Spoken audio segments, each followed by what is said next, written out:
Akhir. Dia bukan main banyak. Pasal birthday rapat selang seminggu. Kalau buat sekali tak ngah. Jadi terbanyak modal lah. Benda ni banyak modal. Makan modal lah, makan modal.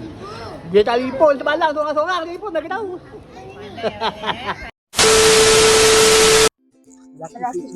Okey, kita dah sampai. Kita nak surprise kan Melati Fitri bersama tim biasa ni lah. Tak apalah, aku ni buat sikit lah.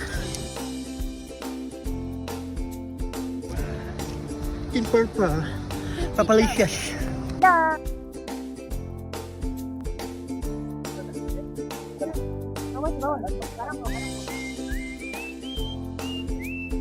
Maka kat depan ni. Mungkin masih nampak. Barang bawa.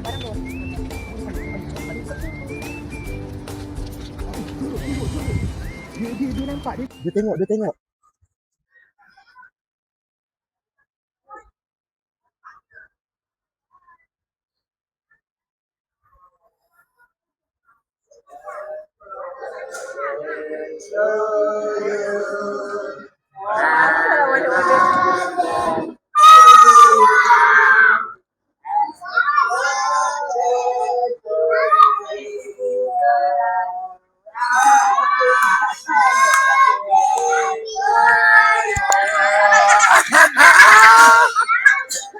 Happy birthday!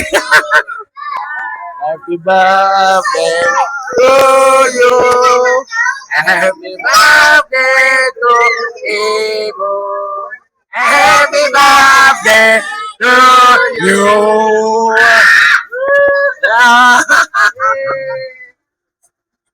Ada. Ada dah malu dah. Dah malu dah Syam. Dah malu. Happy birthday, Bu.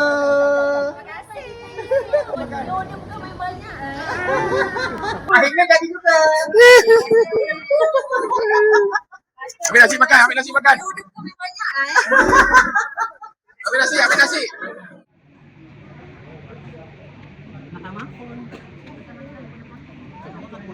Perempuan kuku agrinas. Mak.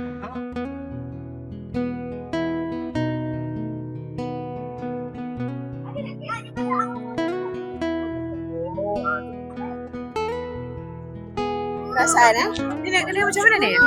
Perasaan hari ni? Rasa macam nak makan nasi biasa tapi Ibu. Lampau ni. Terima kasih Wali. Terima kasih. Balik. Terima kasih. Sayang.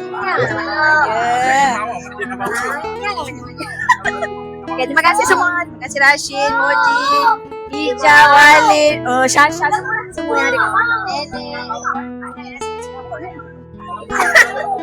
Terima kasih. 21, yang penting 21.